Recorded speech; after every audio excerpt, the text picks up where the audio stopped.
Hello, students. How are you all? Today, we'll begin with a new lesson that is Anandi Gopal, an autobiography.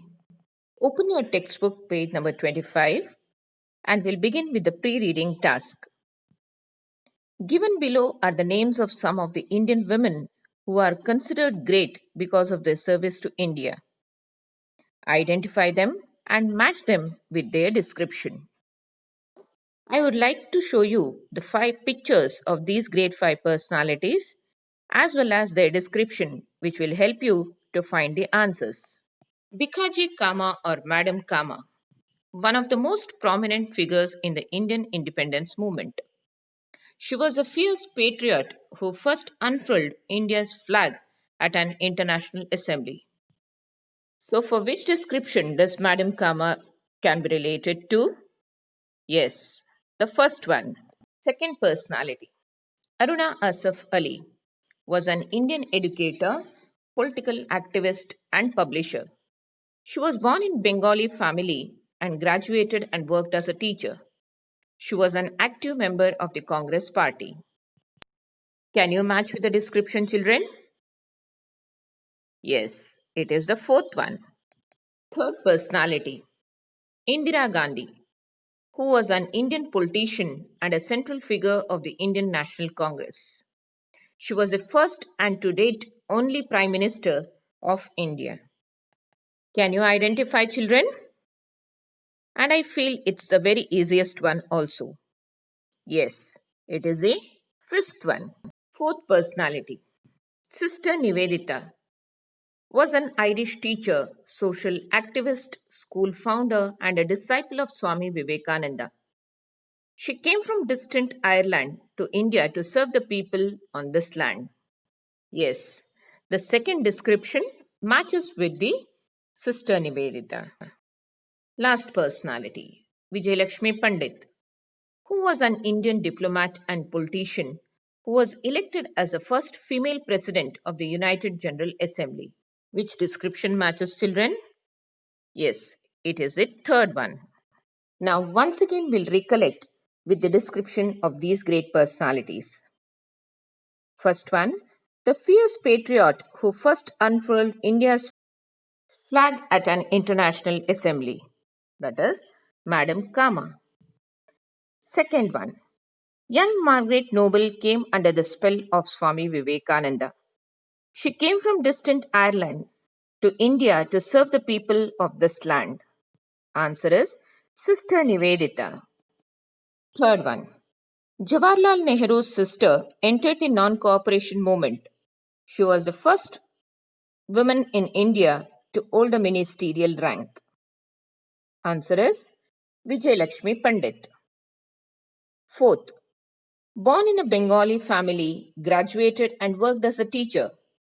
She was an active member of the Congress party. Answer is Aruna Asaf Ali. Fifth one, she was undoubtedly one of the greatest political leaders of India. She was the first and the only woman to be elected as the Prime Minister. Answer is Indira Gandhi.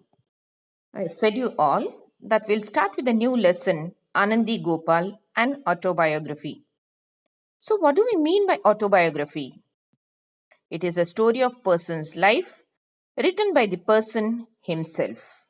I would like to share with you all famous autobiographies. That is, Wings of Fire, written by APJ Abdul Kalam, Long Walk to Freedom by Nelson Mandela, The Story of My Experiments with Truth by Mohandas Karamchand Gandhi.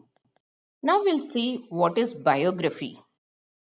It is a story of a person's life written by someone else. To name a few, the biography of Benjamin Franklin, the biography of Alexander Hamilton. Once again, we'll try to understand what is biography and autobiography. Biography is a story of a person's life written by someone, and autobiography is the story of a person's life written by the person himself. We will read the autobiography of Anandi Gopal, the first Indian woman to receive education abroad and to obtain a medical degree. How did she achieve this? What were the obstacles faced by her? What made her desire to become a doctor?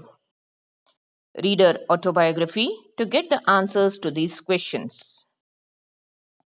Refer point 1 and 2, children. First one.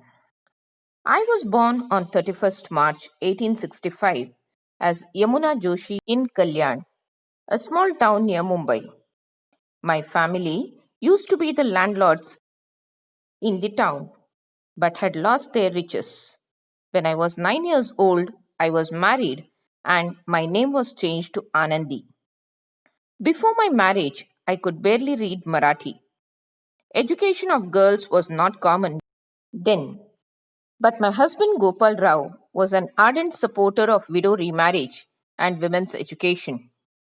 After our marriage, he started teaching me. This was very difficult. In those days, a husband didn't even speak directly to his wife in front of others. In the beginning, my husband tried to enroll me in the missionary schools, but that did not work out. We had to move from Kalyan to Alibag to Kolhapur and finally to Calcutta, where he was left free to teach me. Moving on to explanation. Here, I refers to Anandi Gopal. Anandi Bai was born on 31st March as Yamuna Joshi in Kalyan, a small town near Mumbai. Once upon a time, her family used to be the landlords.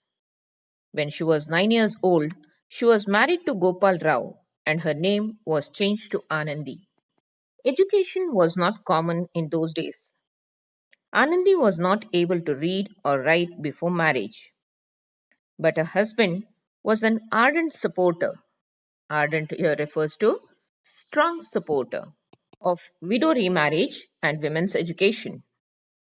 In those days, a husband didn't even speak directly with wife. In the beginning, Gopal Rao tried to enroll her in the missionary schools, but in vain. They moved from Kalyan to Alibag to Kolhapur and finally to Calcutta, where he was able to get her admission to school. Assignment of the day. First one. What do you mean by biography and autobiography? Second one. Who was Gopal Rao? I'll continue the next part of the lesson in the next class, children. Thank you. Have a nice day.